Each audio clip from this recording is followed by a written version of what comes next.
In this lecture, today we are going to study the steps to be followed for simulation of the practicals using Keel Microvision 4. In the last lecture, we already studied how to install this software. The link for the same is already shared with you. This Keel Microvision 4 software, it is a simulator, it is an IDE, it is the developer being used to simulate all the practicals of this embedded system and RTOS. For this purpose, you will be requiring four more things for simulation purpose. Now, this is the we can say look, or this is the entire Keel software view. In this, you will be finding the menus like file, edit, view, project, flash, debug, peripherals, tools, and all these things. We are going to use this Keel Microvision 4 simulator to simulate the program. Actually, what is happening in the simulation? We are writing our code in the C language in the program window of this Keel Microvision 4 software, and after simulating it successfully, we are converting that C language program into hex file. That hex file is burnt to the target microcontroller, and we will be able to see the output of the microcontroller, or the output on the microcontroller for which we have designed different programs. You might have studied this Keel 4 at your T level for microcontroller or advanced processor subject. Again, I am going to revise the steps to be followed for simulation of the practicals using this Keel Microvision project. On the desktop, I have created this folder called as test. Is it visible to all of you? Test हे folder दिसतंय का सगळ्यांना? Am I clearly audible? Okay. So, for performing any practical, we need to have four different things with us. First, three folders, that is app folder, include folder, and mucos2 folder. Along with this, we need one file that is used to support our real-time operating system with Windows operating system. For example, if we'll see the type of folders which we have which will be required for execution for simulation of the program, I will show you. It is available in lab. Okay, is it visible?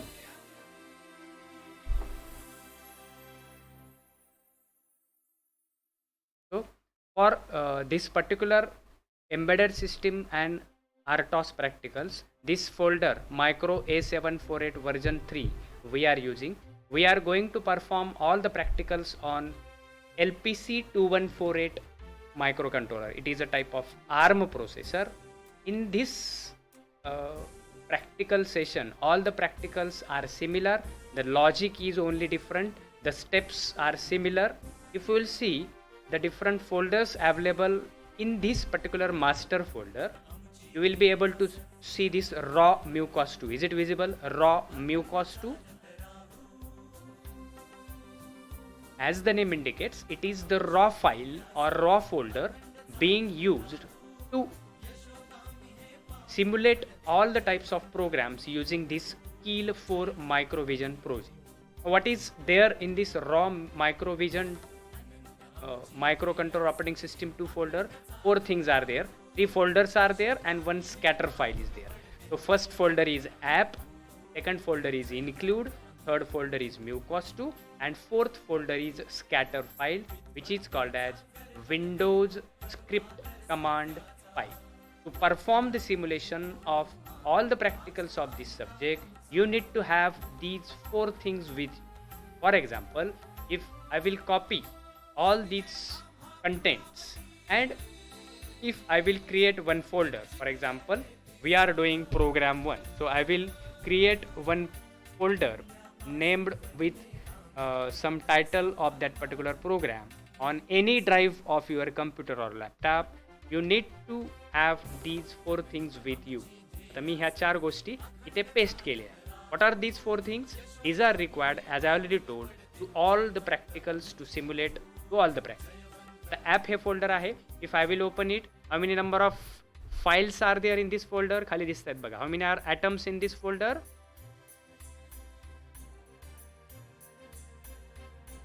ते atoms आहेत ह्या folder मध्ये.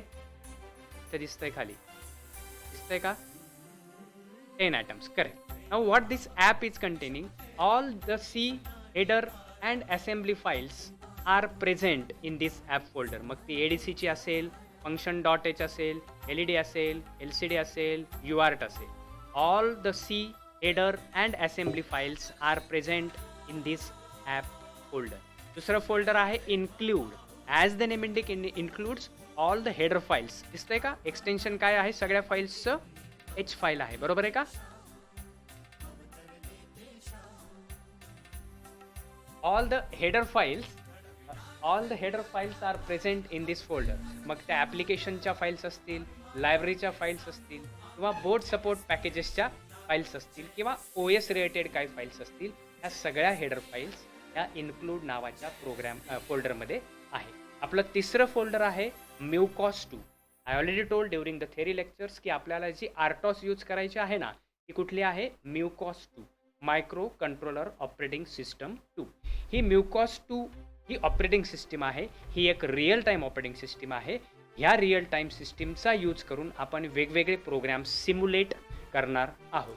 दिस म्युकॉस2 file folder contains again some C assembly and we can say S type of files. मग त्याच्यामध्ये काय आहे बघा, ॲज द नेम इंडिकेट्स म्युकॉस2 OS शी रिलेटेड सगळ्या फाईल्स ज्या आहेत ना ऑपरेटिंग सिस्टीमची, त्या ऑपरेटिंग सिस्टीमशी रिलेटेड सगळ्या फाईल आपल्याला ह्या फोल्डरमध्ये दिसत आहेत.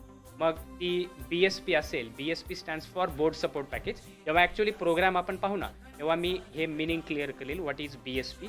CPUशी रिलेटेड एखादी असेंब्ली फाईल असेल किंवा मेमरी रिलेटेड एखादी असेंब्ली फाईल असेल किंवा OS फ्लॅग असतील, OS मेलबॉक्स असेल, OS मेमरी असेल, OS म्युटेक्स असेल, OS क्यू असेल, OS सीमाफोर असेल. हे जे काही 4-5 नावं मी आत्ता घेतले ना, all these are kernel objects. आपल्याला हे थेरीमध्ये ऑलरेडी क्लिअर करायचे आहेत, पण जेव्हा केव्हा आपण एखादा पहिला प्रोग्राम शिकू तेव्हा मी हे सगळे कन्सेप्ट तुमचे क्लिअर करणार आहे.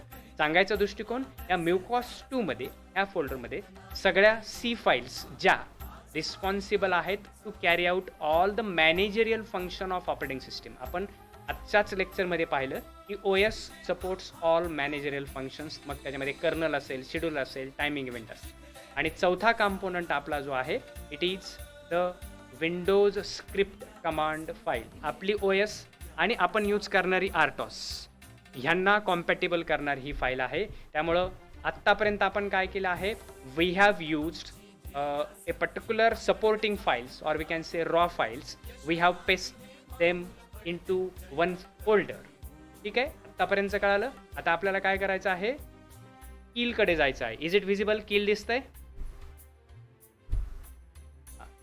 प्रत्येक प्रोग्राम करत असताना the first step is to assign a project, to create a project. मग प्रोजेक्टमध्ये जायचं, न्यू मायक्रोव्हिजन प्रोजेक्ट म्हणायचं. When you will say new microvision project, तो तुम्हाला लोकेशन विचारेल. So I have created one folder program 1 on to the desktop. त्या डेस्कटॉपच्या फोल्डरमध्ये जायचं आणि आपल्याला फाईल नेम, फॉर एक्झाम्पल मी फाईल नेमसुद्धा हेच देतो, programme 1. I have to save this file as extension as a project. Then after saving your project, that particular Keil microvision software or simulator will ask you the target processor. आपण कुठल्या micro कंट्रोलरवर काम करणार आहोत? आपण करणार आहोत ARM7 वर. ठीक आहे, ARM7 ज्याचा IC नंबर आहे LPC2148, जो की मॅन्युफॅक्चर केलेला आहे फिलिप्सनी. मग ही सगळी मॅन्युफॅक्चरिंग कंपनीची लिस्ट आहे. त्याच्यामध्ये आपल्याला जायचं आहे NXP. It is founded by Philips. मग NXP मध्ये कुठला मायक्रो कंट्रोलर आपल्याला शोधायचा आहे? LPC2148. मी ड्रॉपडाऊनमध्ये लिस्ट दाखवत आहे, दिसतीये का लिस्ट माझी ड्रॉपडाऊन होतीये. Is it okay? LPC2148 आपण शोधतोय.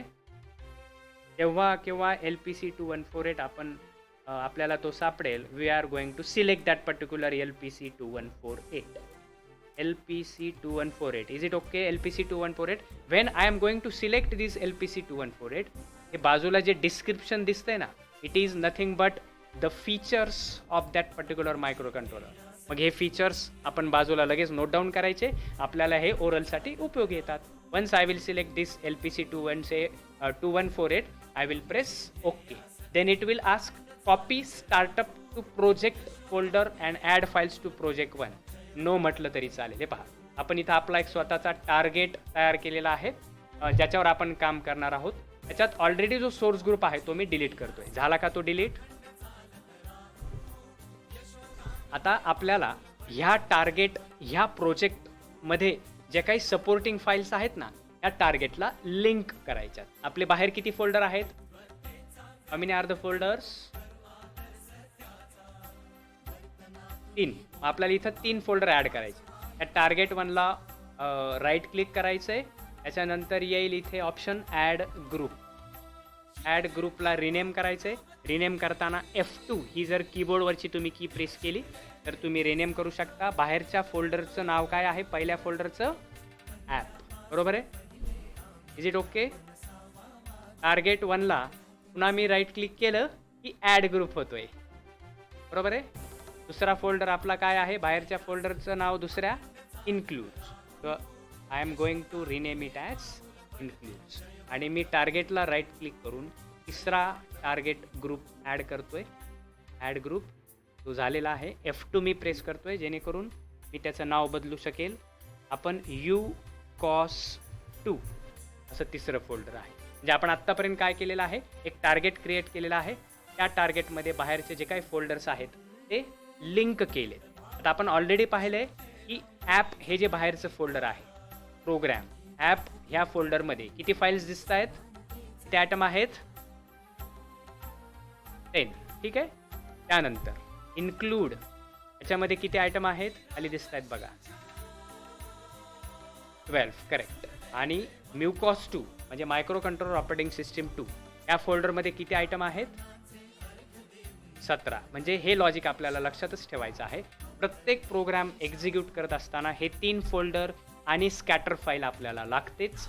फक्त हे फोल्डर आपण इन्क्लूड करत असताना ॲप ह्या फोल्डरमध्ये 10 आयटम असणं आवश्यक आहे, 10 फाईल्स असणं आवश्यक आहे. इन्क्लूड ह्या फोल्डरमध्ये 12 फाईल्स असणं आवश्यक आहे. आणि MuCOS2 ह्या फाईलमध्ये 17 फाईल्स असणं आवश्यक आहे. आता ह्या सगळ्या फाईल्स आपण किल ह्या मधले जे प्रोजेक्ट आहेत किंवा ग्रुप इंडिव्हिज्युअल आहेत त्याच्यात ॲड करतोय. मग आपण बाहेरच्या ॲपमधल्या फाईल्स ह्या किलमधल्या ॲपला लिंक करतोय. मग ॲपला क्लिक करायचं, त्याला राईट क्लिक करायचं. इथं तुम्हाला दिसतंय बघा, add existing files to group app. दिसलं का? त्याला क्लिक केलं की आपल्या ॲपला जायचं आहे. ॲपला डबल क्लिक केलं की तुम्हाला फाईल्स दिसतील. फक्त काळजी ही घ्यायची आहे, अतिशय महत्त्वाचं आहे. फाईल्स ऑफ टाईप सध्या इथं दिसतंय C सोर्स फाईल, ते न घेता ऑल फाईल्स घ्यायच्या, जेणेकरून तुमच्या सगळ्या फाईल्स ते इन्क्लूड होतील. एका फाईलला क्लिक करायचं, कंट्रोल A करायचं, सगळ्या फाईल्स सिलेक्ट होतील. ॲड म्हणायचं आणि क्लोज म्हणायचं. तुम्ही जर इथं ॲड केलं तर ह्या 10च्या 10 फाईल ह्या ॲपच्या प्लसला क्लिक केलं, मोजा किती फाईल आहेत? तुमच्या 10 फाईल इथं बाहेरच्या ज्या आहेत त्या ॲपला लिंक झालेल्या आहेत. Same procedure we have to carry related to this include. मग या इन्क्लूडला मी राईट करतोय. Add existing files to folder, या इन्क्लूडला जातोय. इन्क्लूड फोल्डरमध्ये ऑल फाईल्स ऑलरेडी आहे. एका फाईलला क्लिक करा, कंट्रोल A करा, सगळ्या फाईल सिलेक्ट होतील. Add and close. Then same procedure we have to do for third folder, that is MuCOS2. Add files to the group MuCOS2. All files म्हणलं MuCOS2 मधल्या की तुमच्या 17 फाईल्स ह्या ॲड करायच्यात आणि क्लोज करायचं. जर तुम्ही हे इंडिव्हिज्युअल प्लसला क्लिक करून बघितलं तर बाहेर जेवढ्या इन्क्लूडमध्ये 12 फाईल आहेत त्या सगळ्या फाईल आल्यात. बाहेर MuCOS2 मध्ये जे काही 17 फाईल्स आहेत या सगळ्या 17 फाईल्स या MuCOS2 मध्ये ॲड झालेल्या आहेत. आत्तापर्यंत आपण एक टार्गेट क्रिएट केलेला आहे. त्या टार्गेटच्या अंडर सपोर्टिंग फोल्डर्स, मग ते ॲप्लिकेशन्सचे असतील, इन्क्लूड हेडर फाईल्सचे असतील किंवा मायक्रो कंट्रोलर ऑपरेटिंग सिस्टीम 2च्या सपोर्टिंग फाईल्सचे असतील, हे फोल्डर ॲड केलेत. त्या फोल्डरला सगळ्या फाईल आपण लिंक केलेल्या आहेत. आता आपला पूर्ण सेटअप झालेला आहे. आता आपल्याला आपला कोड लिहायचा आहे. तर आपला कोड हा ॲप नावाच्या app.c मध्ये असतो. ठीक आहे. सध्या मी हा पूर्ण ब्लँक करतोय. app.c ब्लँक दिसतंय का? app.c इथं ब्लँक दिसतोय. समजा आपला पहिला प्रोग्राम आहे फॉर एक्झाम्पल मल्टीटास्किंगचा आपण प्रोग्राम घेतोय. मी त्याच्या ॲपमध्ये जातोय आणि त्याच्या ॲपमधला जो त्याचा प्रोग्राम आहे तो मी सध्या कॉपी करतोय फॉर डेमॉन्स्ट्रेशन पर्पज. तो मी इथं पेस्ट केला. आपण आपला पहिला प्रोग्राम इथं लिहिलेला आहे. आपला प्रोग्राम आपण जेव्हा लिहितो तेव्हा तो प्रोग्राम सेव्ह करणं गरजेचं असतं. तेव्हा इथं सेव्ह केलं. ठीक आहे. आपण आपला प्रोग्राम लिहिलेला आहे. आपण तो प्रोग्राम सेव्हसुद्धा केलेला आहे. ह्या प्रोग्रामचं लॉजिक आपण नेक्स्ट व्हिडिओमध्ये बघणारच आहोत. मी हा व्हिडिओ फक्त आणि फक्त कशासाठी केलेला आहे? तुम्हाला कीलची प्रोसिजर समजून देण्यासाठी केलेला आहे. आता आपण प्रोग्राम लिहिला आहे, त्याला सेव्ह असं पण म्हटलेलं आहे. 3 प्रकारच्या सेटिंग्स फक्त आपल्याला इथं चेंज करायच्या टार्गेटच्या. टार्गेट 1ला मी क्लिक करतोय, राईट क्लिक करतोय, ऑप्शन्स फॉर टार्गेटला मी क्लिक करतोय. जसं मी आत्ता सांगितलं की जेव्हा आपला टार्गेट तयार होतो, आपण आपला प्रोग्राम लिहितो, आपल्याला टार्गेटच्या 3 सेटिंग चेंज कराव्या लागतात. पहिली सेटिंग आहे आउटपुट. ह्या टार्गेटचं आउटपुट आपल्याला कुठल्या प्रकारचं पाहिजे? तर हेक्स फाईल पाहिजे. त्यामुळे इथं क्रिएट हेक्स फाईल असं दिसतंय बघा. त्याला टिक करणं गरजेचं आहे. दिसतंय का? क्रिएट हेक्स फाईल दिसलं? आउटपुटच्या टॅबमध्ये क्रिएट फाईल ही पहिली सेटिंग. दुसरी सेटिंग आहे CC++. ह्या टॅबमध्ये इथं दिसतंय बघा इन्क्लूड पाथ. बाहेरचं जे इन्क्लूड फोल्डर आहे ना आपल्या फोल्डरमधलं, ते इन्क्लूड फोल्डरचा पाथ आपल्याला इथं क्लिक करायचं. मग मी इथं क्लिक करतोय. क्लिक नंबर 1, इथं क्लिक नंबर 2 आणि क्लिक नंबर 3. 3दा क्लिक केलं तो आपल्या बाय डिफॉल्ट प्रोग्रामला जातो. त्याच्यातला इन्क्लूड ह्या फोल्डर क्लिक करायचं आहे. इथं ओके म्हणायचं आहे, इथं ओके म्हणायचं आहे. ही झाली आपली दुसरी सेटिंग. आणि तिसरी सेटिंग आहे लिंकर. लिंकरमध्ये जायचं आहे आणि आपली चौथी महत्त्वाची जी गोष्ट होती स्कॅटर फाईल इथं लिंक करायची. तर मी क्लिक करतोय, तो आपल्या प्रोग्राममध्ये जाईल. इथं ही स्कॅटर फाईल आहे. तिला क्लिक करून मी ओपन म्हटलो, ती इथंच क्लिक करून इथं दिसते. म्हणजे ऑप्शन्स फॉर टार्गेटमध्ये आपण 3 सेटिंग्स केल्या. आउटपुटमध्ये क्रिएट हेक्स फाईल, CC++मध्ये इन्क्लूड ह्या फोल्डरचा पाथ लिंक केला आणि लिंकरमध्ये स्कॅटर फाईल लिंक केली. Then you can press okay. सगळी सेटिंग आपली झालेली आहे. आपण प्रोग्राम लिहिलेला आहे. सगळ्या सपोर्टिव्ह फाईल्स आपल्या सगळ्या फोल्डरमध्ये अवेलेबल आहे.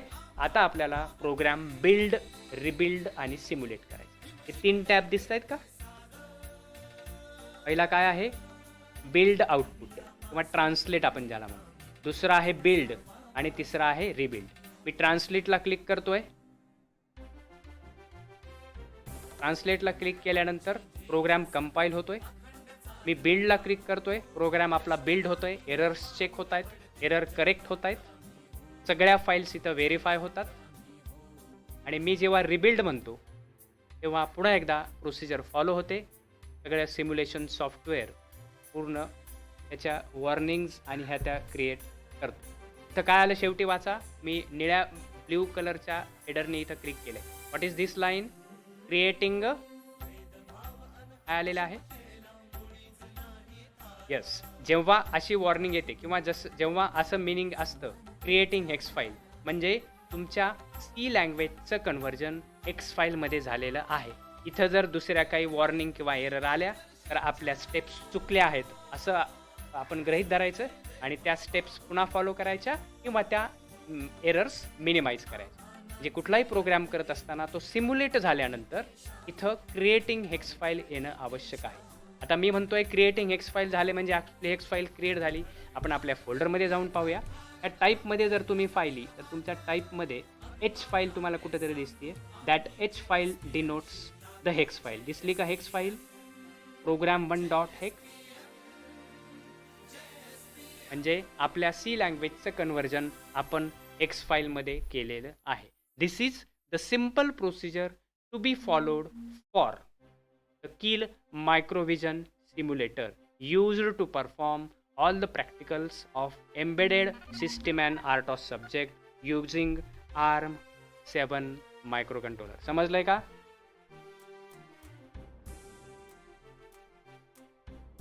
Thank you.